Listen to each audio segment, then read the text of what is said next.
मोक्षदा एकादशी। ब्रह्मांड पुराण में मार्गशीर्ष महीने के शुक्ल पक्ष में आने वाली मोक्षदा एकादशी का महात्म्य भगवान श्री कृष्ण युधिष्ठिर से कहते हैं। युधिष्ठिर महाराज ने पूछा, हे देव देवेश्वर, मार्गशीर्ष के शुक्ल पक्ष में आने वाली एकादशी का क्या नाम है? उसे किस प्रकार करना चाहिए? किस देवता को पूजना चाहिए? कृपया इस विषय पर विस्तार से कहें। कोट, भगवान श्री कृष्ण ने कहा, मार्गशीर्ष के शुक्ल पक्ष में आने वाली एकादशी मोक्षदा कहलाती है। इसकी महिमा सुनने से वाजपेय यज्ञ का फल प्राप्त होता है। ये एकादशी पापहरण करती है। हे राजन, इस दिन तुलसी मंजरी और धूप दीप के साथ भगवान दामोदर की पूजा करनी चाहिए। बड़े बड़े पातकों को नष्ट करने वाली मोक्षदा एकादशी की रात्रि में मेरी प्रसन्नता के लिए नृत्य, कीर्तन तथा कथा करके जागरण करना चाहिए। जिनके पूर्वज नरक में है, वे इस एकादशी के पुण्य को पूर्वजों को दान करने से उनको मोक्ष की प्राप्ति होती है।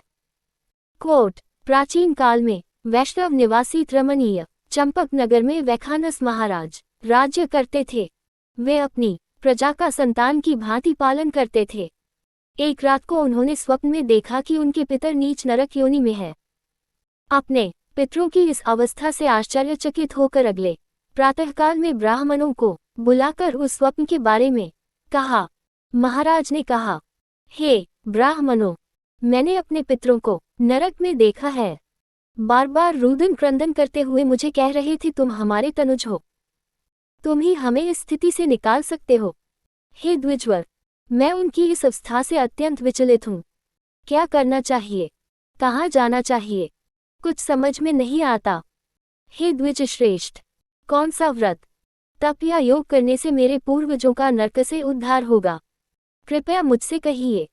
मेरे जैसा बलवान और साहसी पुत्र होते हुए भी मेरे माता पिता नरक में हो तो मेरा जीवन व्यर्थ है। कोट, ब्राह्मण कहने लगे, राजन, निकट ही पर्वतमुनि का आश्रम है, उन्हें भूत भविष्य ज्ञात है। हे नृपश्रेष्ठ, आप उनके पास जाइए। कोट, ब्राह्मणों की बात सुनकर तत्काल राजा पर्वतमुनि के आश्रम में गए और मुनि को दंडवत करके उनके चरण स्पर्श किए। मुनि ने भी राजा का कुशलक्षेम पूछा। महाराज कहने लगे, स्वामिन, आपकी कृपा से राज्य में सब कुशल है, किंतु मैंने स्वप्न में देखा कि मेरे पूर्वज नरक में हैं। कौन से पुण्य से उनको मुक्ति मिलेगी, कृपया आप कहिए। कोट, राजा के वचन सुनकर मुनि कुछ काल ध्यानस्थ हुए और राजा से कहा, महाराज, मार्गशीर्ष महीने के शुक्ल पक्ष को मोक्षदा एकादशी आती है। उस व्रत का आप सभी पालन करके उसका पुण्य पूर्वजों को दान कीजिए। उस पुण्य के प्रभाव से उनकी नरक से मुक्ति होगी। कोट, भगवान श्री कृष्ण ने कहा, हे युधिष्ठिर, मुनि के वचन सुनते ही राजा ने घर लौटकर एकादशी व्रत को धारण करके उसका पुण्य अपने पितरों को दान किया। उस पुण्य के दान करते ही आकाश से पुष्पवृष्टि हुई।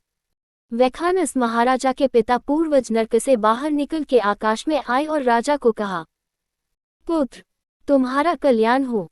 इस आशीर्वाद को देकर वे सब स्वर्ग में गए।